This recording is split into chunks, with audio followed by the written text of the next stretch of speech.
Hello guys and welcome, it's TotalXclipse here with another video on Fallout 4. Now this one we are doing a new, very new, I've only just discovered this and I think it's brilliant and I haven't seen anyone else do it on the internet yet, so hopefully this will help you guys out with your builds.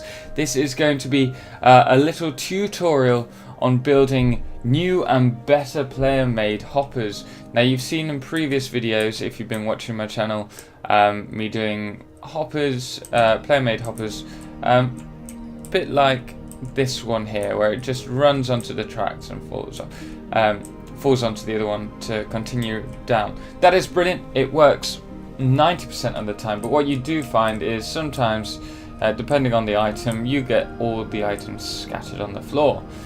Thank you for that. We have been working tirelessly in our Super Factory build video. If you want to watch it, this is how we've got so far in terms of progress. We have actually developed a new hopper system, which I think is brilliant.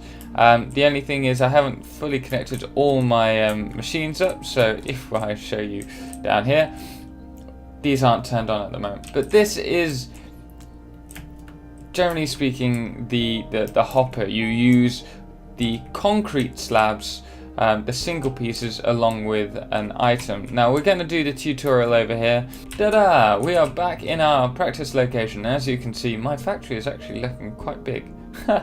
Brilliant. So first thing you're going to want to do is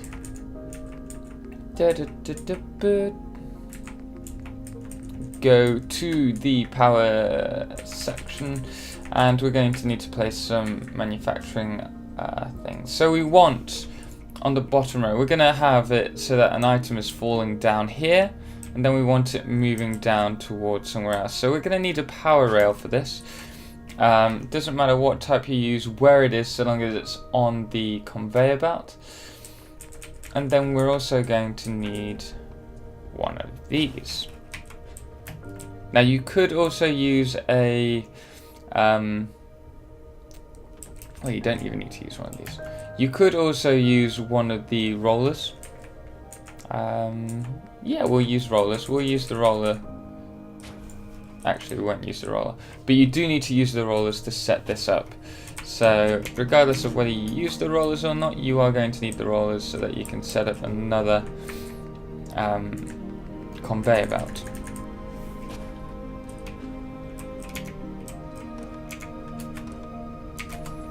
So what you need to do is to build two levels on top of one another, very similar to my previous guide on building efficient hoppers. As you can see here, everything is in line and everything will fall down onto here and fall back. However, some items will have a habit of falling to the side. So what we're going to do is now run over to the concrete section and go to the walls, followed by the single block concrete wall. Now you can actually place this, watch, it won't let me do it now. If you place an item slightly next to it, oh, it's not going to let me do it. It's actually not going to let me do it. Why is that the case? Let's just see. Here we go. So you have to place it in a certain position so that they all click together. Sometimes it won't let you, and sometimes it will do it perfectly each time. I think it's just that. Well, we're not going to worry too much about that. Now the great news about this is that it allows you to create really efficient hoppers.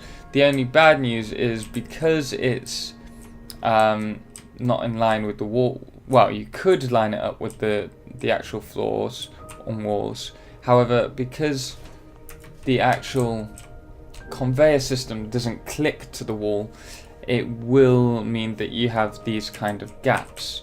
So if you can see, that side's fine, we don't mind it overlapping a little bit, this side isn't. So if you're using something like circuitry, they may fall down there. So it's a matter of trial and error, pulling everything across.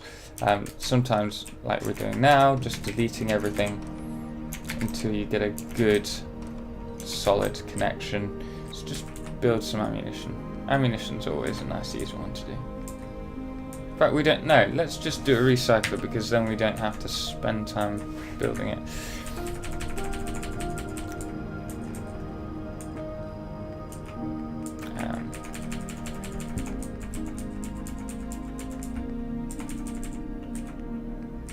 Where's my little... Ta-da! Right, so this is just for purpose of example. Let's add a generator. Just add a big one because we can. Right, so as you can see, we've got the system running. Now the moment of truth, will it work when we stick stuff in? Watch, I won't have anything to stick in it.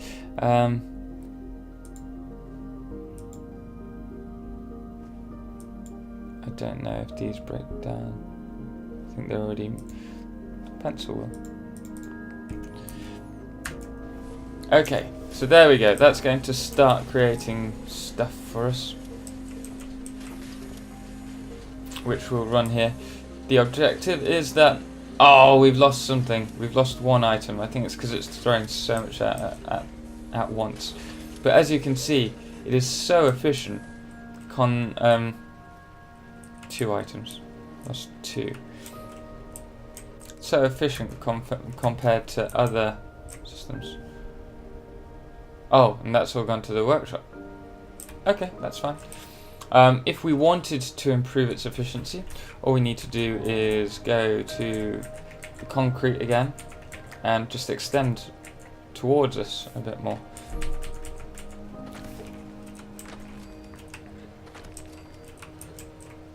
I mean, we could extend that, still need to... Tell you what, let's do it properly. No half days. That's what we say. No half days.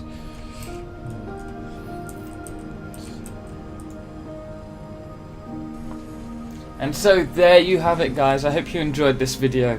It's just a very quick video giving you an idea on how to build a much more efficient hopper system, which actually saves you a lot of room. I was trying to cram everything into this factory and just didn't have enough room, and then I created these hoppers, and as you can see, it's incredibly spacious right now. I know there's still stuff to go in, but it's helped me so much. So guys, if you did enjoy this video, if you found it helpful at all, please drop a thumbs up, and if you want to see more, don't forget to subscribe, as we will have plenty more ideas coming up, things that we can do, also extensions on our factory, as well as other games as well. I'm playing a lot of The Division at the moment, surprisingly. It's got me hooked again, which isn't good. And I'm also going travelling around the world, so I will be gaming and travelling, so I will keep you all informed with that as well. But anyway, thank you for watching, and I hope to see you in the next video.